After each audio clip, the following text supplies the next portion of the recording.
Hey everyone, it is so great to be here with all of you today to celebrate the exhibit in our Goodman Family Museum, Holy Spark, celebrating 50 years of women in the Rabbinate. And in honor of this special occasion, we have commissioned special portraits of each of us, each of the women rabbis at Temple Israel, by Isaac Brynjegard-Bialik. And we have him here with us today, and we're so excited to be with you and have you share our portraits with everyone and all of the meaning and hidden layers that are there within each one. I want to just thank the Goodman Family Museum for commissioning these portraits for us in honor of this special day. And we are so excited to learn more about each one. Thank you so much. It's really been a pleasure to spend more time with each of you, talking with you about your rabbinate, about the Temple Israel community, and to think about how these portraits can really tie into the Holy Sparks exhibition and give the Goodman Family Museum in Temple Israel something additional to quell over. To be a part of that process has been so special and important to me, and I'm grateful for the opportunity to be a part of this. So thank you all. And thank you for bringing me into your lives and letting me get a little picture of, the person behind the rabbi title. I hope these portraits are a reflection of you and your rabbinate and your whole self. And with that, I'm going to bring them up and we'll look at all four of them together to get started with. As you can see, the portraits are in my traditional style made out of cut-up comic books. And the four of them were designed to sit together, since the four rabbis, of course, all work together and spend that time together. From left, we have Rabbi Marla, and then Rabbi Jen, Rabbi Ariana, and Rabbi Jen. And it was such a pleasure to put these together and to think not just about the individual portraits, but the way that they would interact with each other. I always think of these portraits as almost living beings or representations of them, and so it's very important that they interact in some way, that the comics connect, that the colors connect, and that what we're seeing here is this sort of gestalt of four portraits, not just four individual pieces, but almost a single portrait of four people in that way as well, though of course they're individual. Now what I'm going to do is bring up each of them, and I can talk a little bit about each of the portraits, and then if you rabbis have any questions or want further explication, or if I've missed something, I would be glad to talk to any one of those particulars.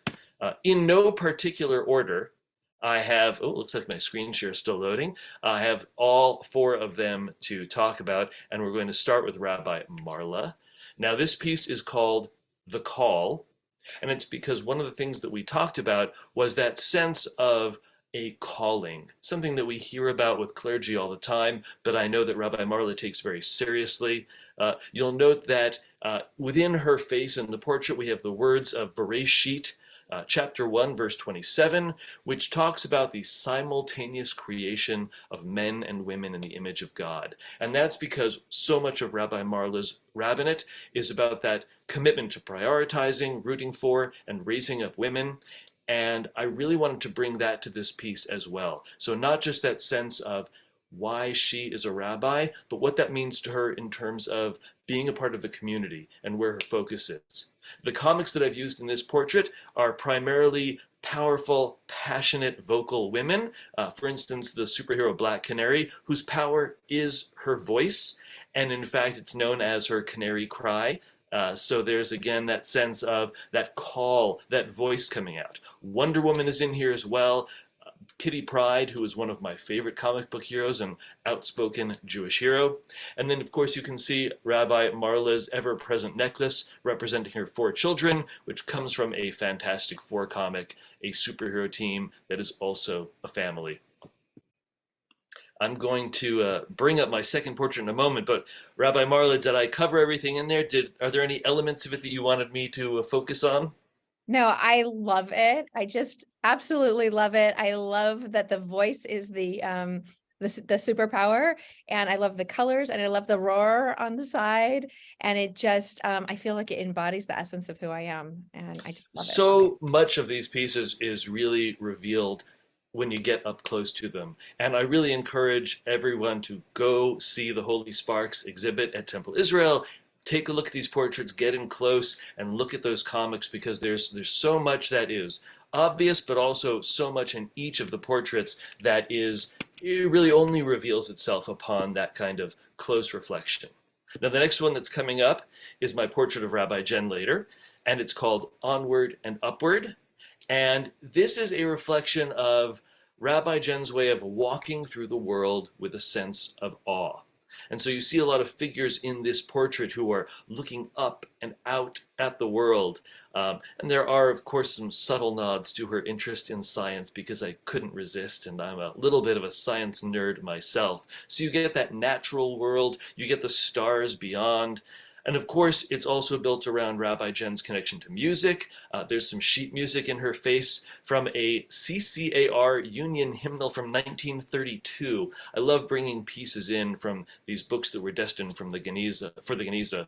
And all of the portraits have some elements like that. Here, the words shown are from Mich, which connects back to that sense of looking at the world with awe, seeing the miracles around us. And of course, there are some particular heroes that this portrait makes use of as well, notably Dazzler, who is a member of the X-Men.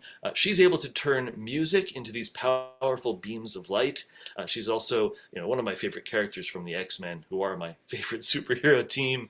And there is this additional element in the portrait, which is about her connection to educating teens, the teen community, and that's alluded to by these words, Vishinantam levanecha, which you can also see in her face.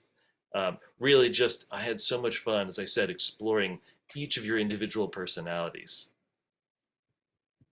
I'm going to bring next up my portrait of Rabbi Ariana Gordon, and I will, once that gets shared here, excellent. It is named With Timbrels, and that's in large part because we talked about a few verses, a few key bits of Torah and story, and one of those things that we talked about was the Song of the Sea, right? The Jews have left slavery, they've crossed through the parted waters of the Sea of Reeds, and we have this imagery of Miriam dancing and leading and people celebrating with timbrels, and hence the name of her portrait. Now, in addition, just below this, you'll see in her face are the words of Rabbi Ariana's favorite prayer, the Hashkivenu, this from a 1963 JPS publication, again destined for the Geniza, but given a little bit of extra life in the portrait. And the comics that I've used here reflect her commitment to education, her role as director of education at Temple Israel. So Kitty Pryde comes back in this portrait again, that sense of the portraits really having this connection, this communication with each other. Kitty Pryde is not just a Jewish superhero. She was introduced as a teenager when she showed up in the mid-'80s, but she eventually becomes the headmaster of the Jean Grey School for Higher Learning, which is where the X-Men and all of these mutants in the Marvel Universe go to study. And I really loved the idea that this is a reflection of that growth within a community, from student to leader. And you can see her saying, "To me, my X-Men," which is this echo of the former Professor Charles Xavier's words. And again, there's that sense of calling people to join you as Miriam brings the people through the waves and leads them in singing and dancing. The fourth portrait that I'm going to share is, as you will no doubt be able to guess, because there's just the one left, is Rabbi Jen Kaluzny. And if it comes up here, you gotta love the technology of Zoom. It makes things at once so easy, and then there's all these additional complications, right? That's the balance that we have to find in using tech. And what a great segue, because this portrait is called The Balance.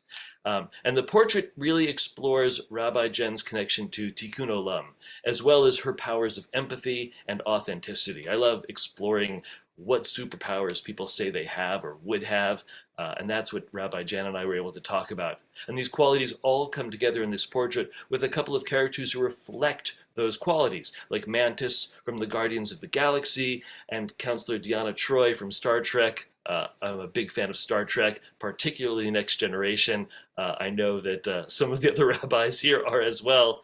And in Rabbi Jen's face here, you can see verses from Shemot, in which God tells the people Israel, "Remember how I carried you on eagle's wings," which I know is a really important and significant verse for Rabbi Jen.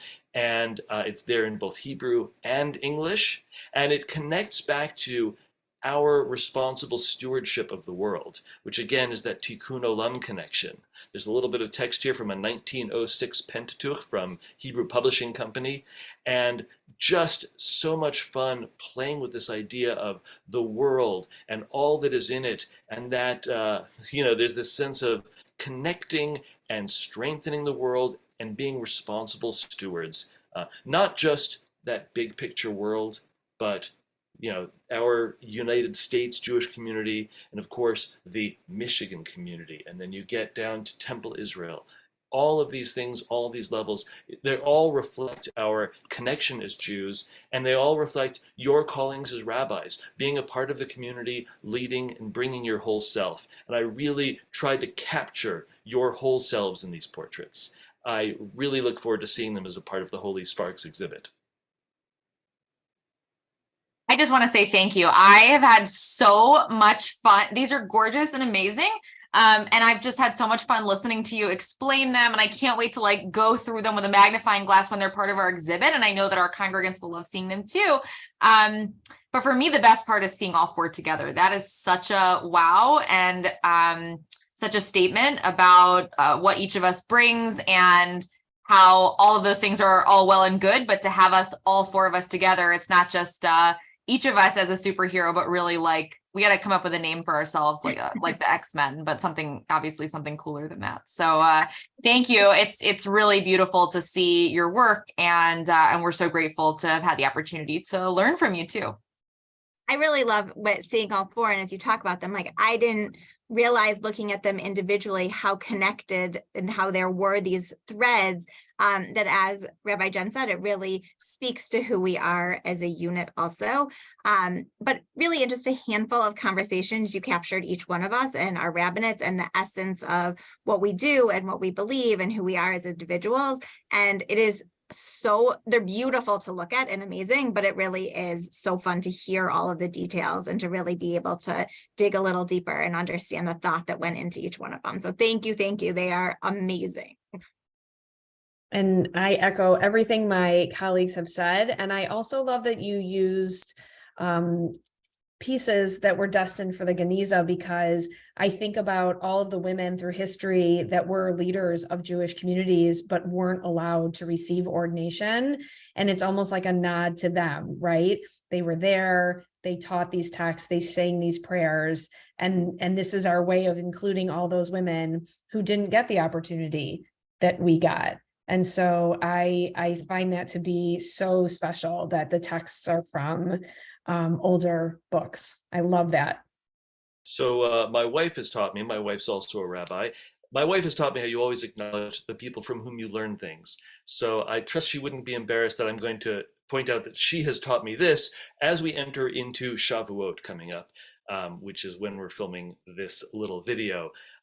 She taught me about a drash from the Talmud, in which we learned that Sinai was not just a moment when some people in the past were there at the foot of the mountain, but that for all people of all time, all Jews were there, are there now in spirit, if not, actually there. But there's this sense that the Sinai moment, right, is always happening. And I think that speaks exactly what you're talking about, Rabbi Jen, which is, yes, throughout history, we have these books, we have these readings, we have these traditions. And though maybe our voices, are not always emphasized, or there are different balances that we find as we move into the future, right? We're such a progressive people. We always have been. There's this sense that we keep coming back to our past and we keep looking to the future. And I really believe these portraits are a reflection of that as well. Paper cutting is an art form that has been practiced by Jews for hundreds of years because it is inexpensive and it is portable and it is easy and open to everyone, just as our text should be. But there's that additional element of that modern printing, that look to the future, that space. We see outer space in so many of these portraits for that very reason, because I wanted to bring our whole history here. That's what you represent. That's why we say that, these rabbis, you are the holy sparks. It's because you're bringing tradition and our history to the entire community. And for that, we are all grateful to you. Thank you, Isaac. This has been extraordinary time with you, and we're so happy to have these portraits that reflect us and bring you into our congregation and in our lives as well. So thank you so much for this, and we look forward to more conversations together and to sharing our portraits with the congregation this weekend.